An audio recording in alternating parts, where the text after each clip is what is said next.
Hey everyone, thanks for taking a few minutes to listen today.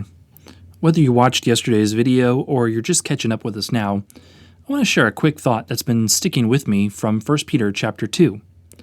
A lot of us know what it's like to build something in life that doesn't hold together the way that we hoped.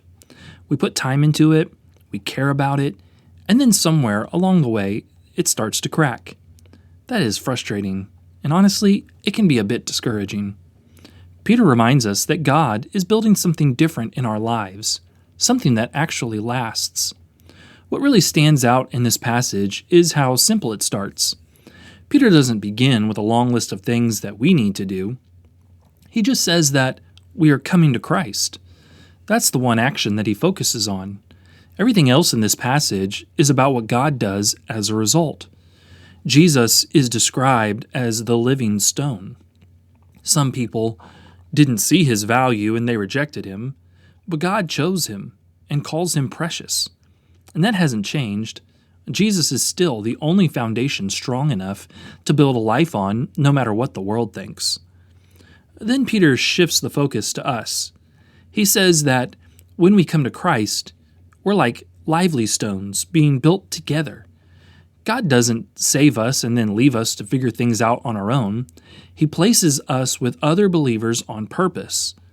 And this part matters because faith was never meant to be lived alone. We draw our life from Christ, but we grow stronger when we stay connected to one another. When we try to live isolated faith, it usually doesn't hold up very well under pressure.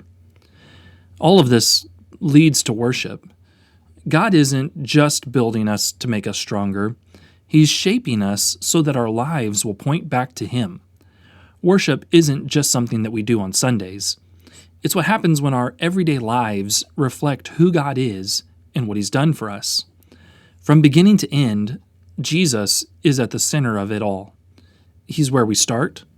He's what holds everything together.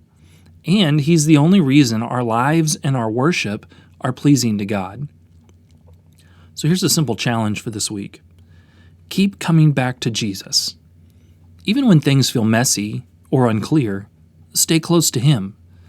Don't try to live this life alone.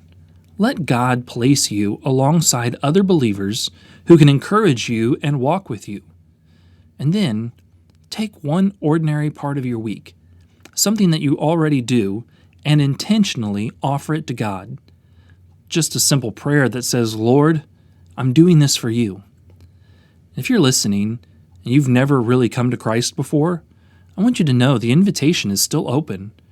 You don't have to get everything together first. You just come. And God builds what lasts on Christ. Thank you for listening.